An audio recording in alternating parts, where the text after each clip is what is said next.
Assalamualaikum warahmatullahi wabarakatuh. Perkenalkan, nama saya Beni Suwardi Putro. Saya adalah guru di SMK Negeri 1 Prajikan Bondowoso, Jawa Timur. Hari ini saya akan mendemonstrasikan tentang pengelolaan arsip digital dan juga arsip manual. Selamat menyaksikan. Kita akan mengambil surat keluar dan juga surat masuk yang sudah kita kirimkan atau kita mendapatkan kiriman dari mitra atau rekan bisnis kita. Yang pertama, kita akan mengirimkan surat keluar terlebih dahulu. Langkah-langkahnya adalah sebagai berikut.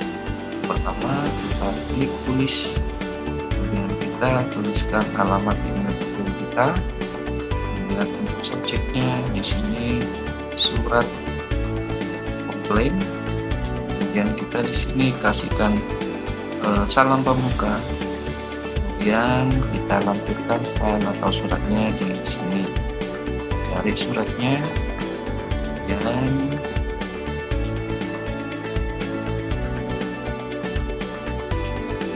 kita tunggu proses sampai selesai. Jika sudah ini tinggal klik kirim, kemudian nanti pesan tersebut akan masuk di folder terkirim sini.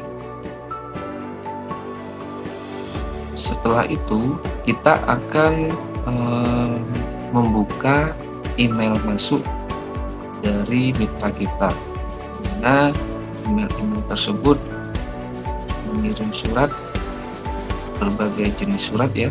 Saya contohkan di sini satu contoh dari email masuk.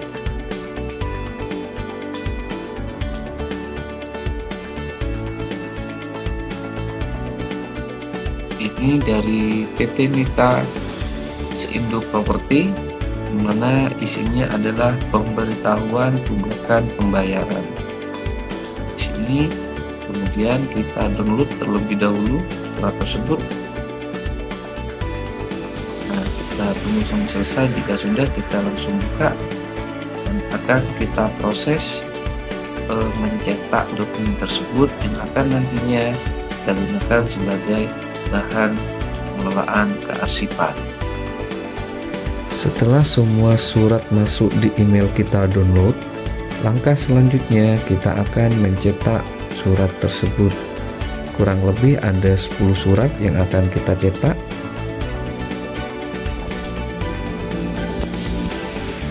Kita tunggu hingga proses pencetakan dokumen tersebut selesai.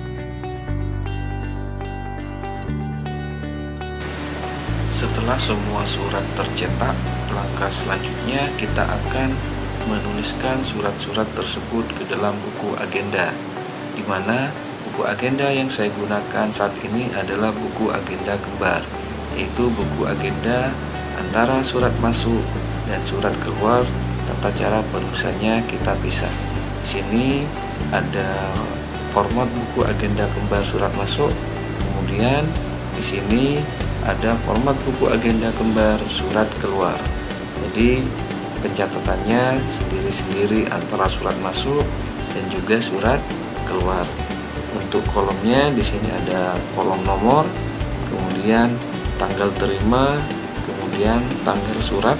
Di sini saya menentukan tanggal terimanya adalah 1 hari dari tanggal surat.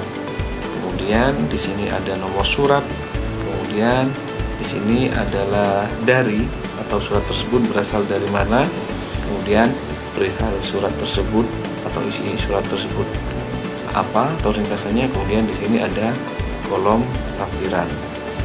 Nah, yang membedakan dengan buku agenda kembar surat keluar di tanggal kirim, karena kalau di agenda surat masuk di sini adalah tanggal terima H+1. Kalau di di buku agenda kembar surat keluar kita samakan, dimana ada kolom nomor, tanggal kirim, kemudian tanggal surat, nomor surat, kemudian surat tersebut ditujukan kepada siapa, kemudian ada kolom perihal dan juga ada lampiran. Selanjutnya kita akan memberikan lembar disposisi terhadap surat masuk tersebut. Untuk format lembar disposisi surat masuk saya buat seperti ini ya. Sini ada judulnya, kemudian ada surat dari, kemudian di sini ada nomor surat, kemudian ada tanggal surat, kemudian diterima tanggal berapa, kemudian ada nomor agenda, serta di sini ada sifat dari surat. Saya bedakan menjadi 3. Yang pertama ada penting, yang kedua ada biasa atau rutin, dan yang ketiga rahasia. Dan di sini ada isi ringkas dari surat tersebut. Kemudian di sini ada keterangan diteruskan kepada siapa berdasarkan tujuan dari surat tersebut, dan di sini ada catatan atau instruksi dari pimpinan. Dan jangan lupa ditulis nama terang pimpinan, kemudian juga bubuhkan tanda tangan pimpinan. Ini adalah lembar disposisi yang sudah terisi. Saya contohkan. Di sini surat dari Supian Hadi Corporate, nomor suratnya sekian. Kemudian tanggal surat 8 Juli, kemudian diterima tanggal 9 Juli, nomor agenda 1, dan sifatnya adalah biasa atau rutin. Di mana isi ringkas dari surat tersebut adalah penawaran kerjasama pembangunan website perusahaan. Dan di sini untuk keterangannya langsung ditindaklanjuti tanggapan dan saran. Ini diteruskan kepada IT perusahaan, dan catatan dari pimpinan segera berikan tanggapan sesuai kebutuhan perusahaan. Dan di sini ada nama terang dan juga tanda tangan dari pimpinan. Selanjutnya kita akan membuat kartu indeks. Untuk formatnya saya buat seperti ini. Jadi ada judul surat. Judul surat ini kita isi dengan alamat surat pengirim. Kemudian ada nomor surat, tanggal surat, kemudian perihal, dan juga kode surat. Nah, kode surat ini saya dapatkan setelah kita klasifikasikan arsip tersebut, sistem subjek ya, ke dalam beberapa masalah utama, di mana di sini saya mengkelompokkan menjadi 3 masalah utama yang terdiri dari sub masalah dan sub masalah. Jika surat tersebut merupakan pesanan barang, maka masalah utamanya pemasaran dengan kode PEM, kemudian sub masalahnya pesanan, dan sub masalah pesanan barang. Jadi nanti kode arsipnya PEM 02.10.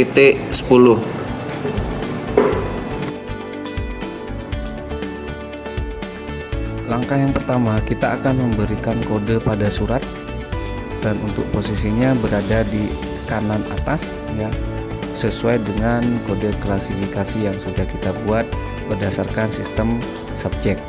Saya contohkan di sini, jika surat tersebut berhubungan dengan tagihan pembayaran, berarti kodenya adalah Q01.10. Begitu pula jika penawaran produk, nanti kodenya menjadi PEM.01.10.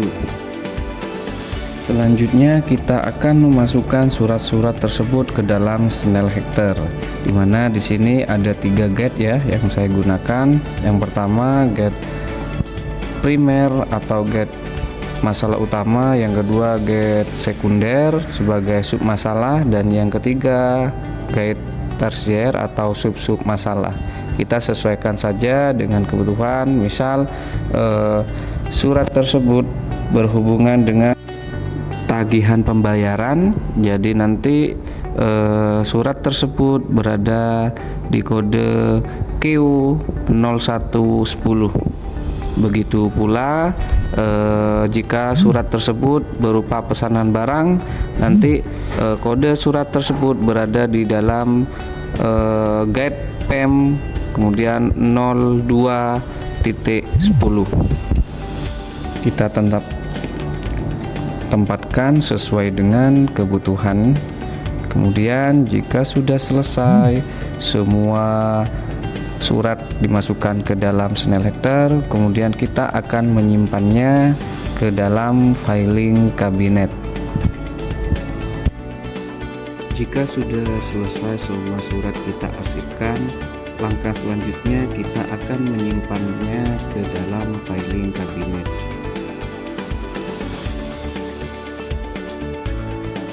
Selanjutnya kita akan menyimpan arsip tersebut berdasarkan tipenya. Kalau yang tadi adalah arsip manual, sekarang kita simpan menjadi arsip digital, dimana untuk penyimpanannya kita menggunakan bantuan Google Drive ya. Di sini ada 3 masalah utama. Yang pertama, keuangan. Di dalam folder keuangan di sini ada folder pembayaran sebagai sub masalahnya. Kemudian di dalam folder pembayaran di sini ada 2 sub masalah, yaitu folder tagihan pembayaran dan juga konfirmasi pembayaran. Kemudian di folder yang kedua yaitu di folder pemasaran. Di sini di dalam folder tersebut terdapat folder penawaran dan juga pesanan sebagai sub masalahnya, di mana di sub masalah folder penawaran terdiri dari sub-sub folder penawaran produk. Kemudian untuk di subfolder pemesanan di dalamnya terdiri dari 3 sub-sub masalah, yaitu yang pertama pesanan barang, yang kedua konfirmasi pesanan, dan yang ketiga komplain pesanan. Kemudian untuk masalah utama yang ketiga yaitu umum. Di dalam folder umum di sini ada sub masalah kerjasama, dan di dalam subfolder kerjasama ini terdapat 2 folder sub masalah.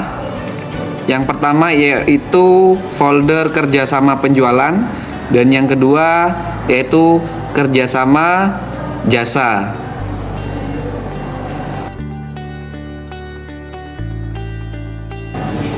Ini adalah daftar checklist penerapan K3 perkantoran untuk bagian kearsipan, di mana saya bagi menjadi 2, yaitu yang pertama adalah arsip manual. Untuk aspek-aspeknya yaitu ada peralatan dan ruang arsip, kemudian pengelolaan dokumen, kemudian keamanan dokumen, pemeliharaan dan penyimpanan, kemudian akses dan hak pengguna, serta pelatihan dan sosialisasi. Dan untuk arsip digitalnya, aspek-aspeknya untuk poin yang pertama yaitu ada perangkat dan infrastruktur, yang kedua keamanan data, yang ketiga pengelolaan dokumen, yang keempat akses dan hak pengguna, yang kelima adalah pemeliharaan dan audit, serta yang terakhir yaitu pelatihan dan sosialisasi. Dan ini juga daftar checklist penerapan prosedur keamanan untuk meminimalisir pencurian arsip, baik itu arsip manual maupun arsip digital. Untuk yang pertama, prosedur keamanan arsip manual. Di sini ada beberapa poin ya. Yang pertama adalah keamanan fisik, kemudian ada penyimpanan dokumen, yang ketiga ada kontrol akses, yang keempat ada prosedur penggunaan dan pemeliharaan, dan yang kelima adalah pelatihan dan edukasi.